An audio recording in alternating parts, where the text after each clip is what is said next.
Concluons sur cette table ronde.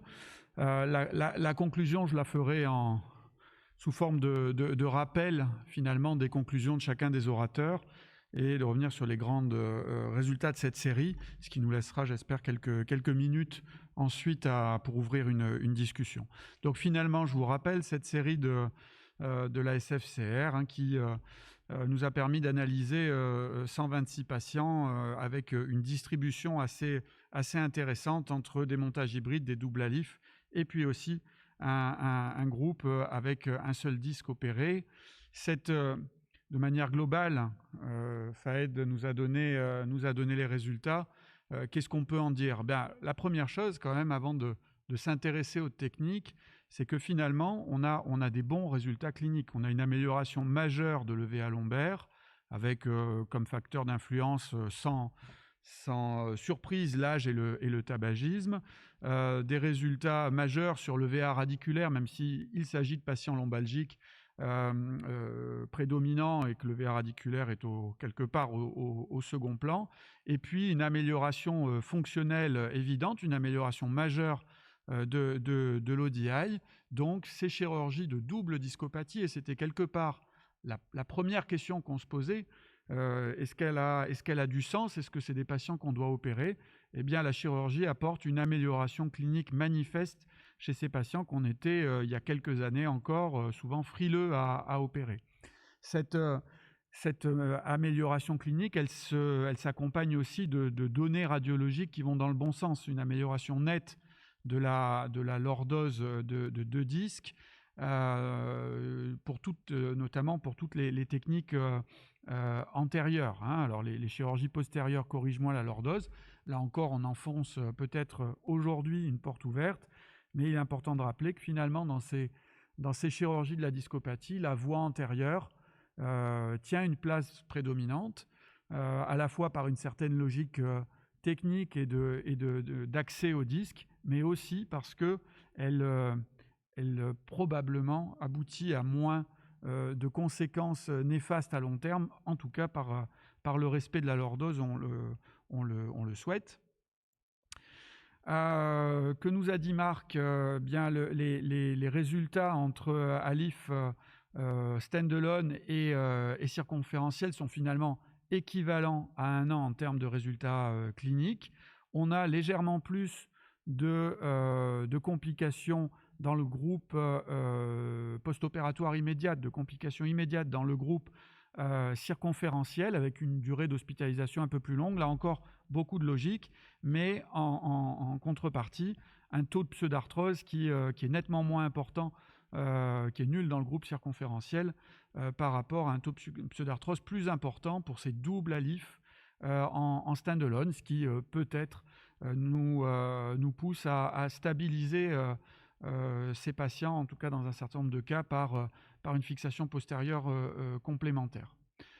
Je vous ai fait une analyse sur les montages hybrides et rappelé que là encore, les résultats cliniques étaient tout à fait comparables entre double ALIF et montage hybride, et que derrière la justification assez naturelle, à la fois mécanique, clinique et médico-économique, eh bien finalement, on n'avait toujours pas de données sur l'intérêt réel que l'on attend de ce montage sur la protection du segment adjacent, et ça restera probablement une des grandes interrogations non résolues de ce travail.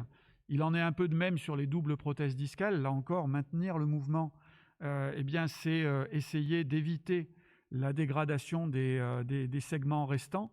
Et là aussi, on a finalement pas de données. Par contre, Joël Delecrin nous a rappelé et même informé pour beaucoup que finalement les autorisations avaient évolué et que cette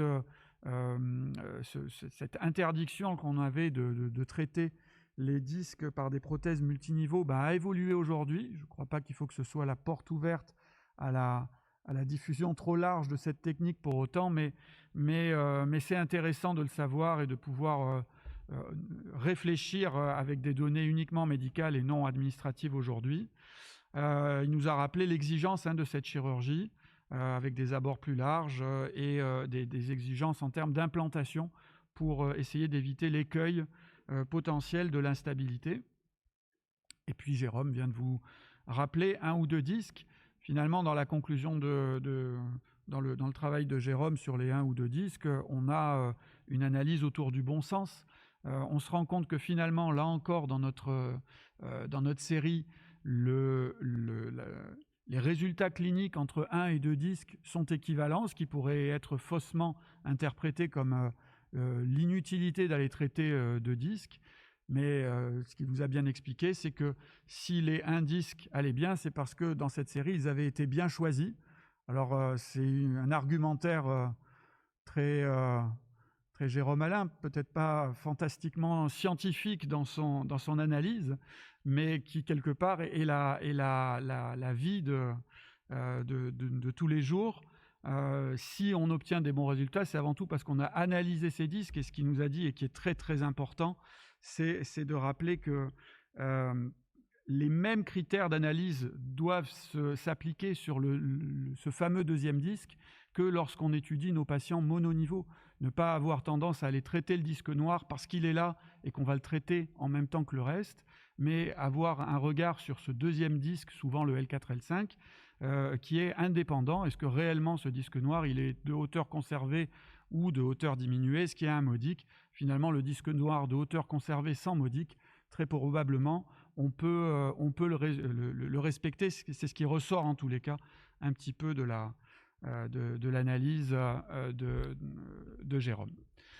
Et puis, bien sûr, cette analyse de pratique, je remercie notre Nelson Montfort de la chirurgie, l'ami Henri, qui a bien animé cette session. Et puis, au final, on en revient à vos pratiques, l'immense variabilité des pratiques. On l'a vu sur les courbes de résultats autour des cas cliniques. C'était à chaque fois très varié, même s'il y avait des tendances.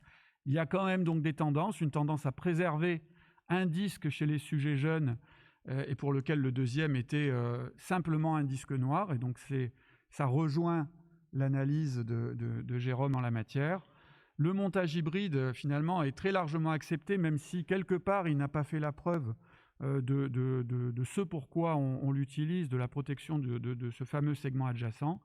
Et surtout, et je crois que c'est le message fondamental qu'on peut tirer de ces résultats, c'est qu'il y a un réel intérêt pour la chirurgie de la lombalgie, et que vous tous avez très largement répondu à cette enquête en disant que les lombalgiques, il faut les traiter, il faut les opérer, et même ceux avec 2 disques, ceux qui nous effraient un petit peu, tout justifie parfaitement d'une prise en charge chirurgicale. Et ça, je crois que c'est le message parfaitement clair qui pourra rester de ce travail.